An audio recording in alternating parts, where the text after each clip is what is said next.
తండ్రి కుమార పరిశుద్ధాత్మకు మహిమ కలుగునుగాక.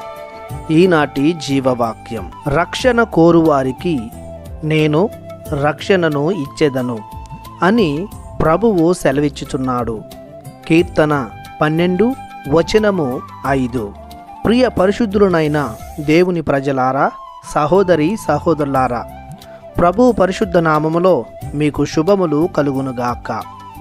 రక్షణ అనగా ప్రభునితో నిత్య జీవితం, సకల ఇహలోక బంధకాల నుండి, పాపము నుండి, శాపము నుండి, మరణము నుండి విముక్తిని పొందుకోవడం.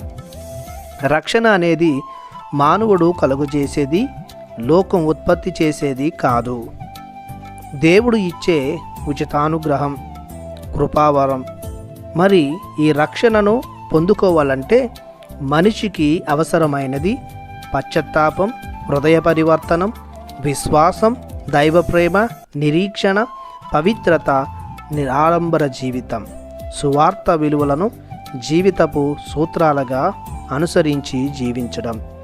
ఇదంతా సాధ్యమయ్యేది క్రీస్తు ప్రభుని దేవుని ప్రియ కుమారునిగా, లోక రక్షకునిగా అంగీకరించి విశ్వసించినప్పుడు.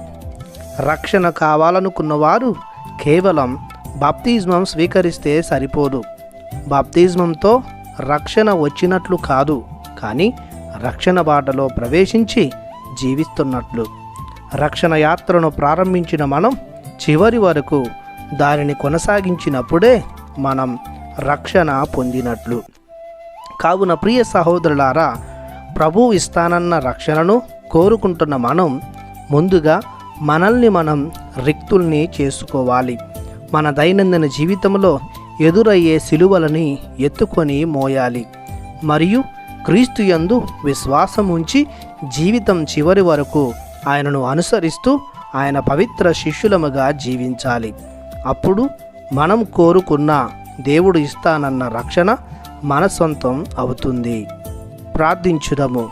పరిశుద్ధుడవైన మా దేవా, మీ బంగారు పాదములకు వందనాలు చెల్లిస్తున్నాను. మీ ద్వారానే ఈ లోకానికి, మానవాళికి రక్షణ లభిస్తుంది. కానీ మేము ఈ సత్యమును గ్రహింపక దుష్ట జీవితాన్ని జీవిస్తున్నాము. మేము మా మనస్సును మార్చుకొని మీ ప్రియకుమారుడు క్రీస్తును అనుసరించి మీరు అందించే రక్షణను పొందుకుని భాగ్యమును మాకివ్వమని నజరేయుడగు యేసు పరిశుద్ధ నామములో ప్రార్థిస్తున్నాము తండ్రి. ఆమెన్. దేవుడు మిమ్ము దీవించునుగాక. ఆమెన్.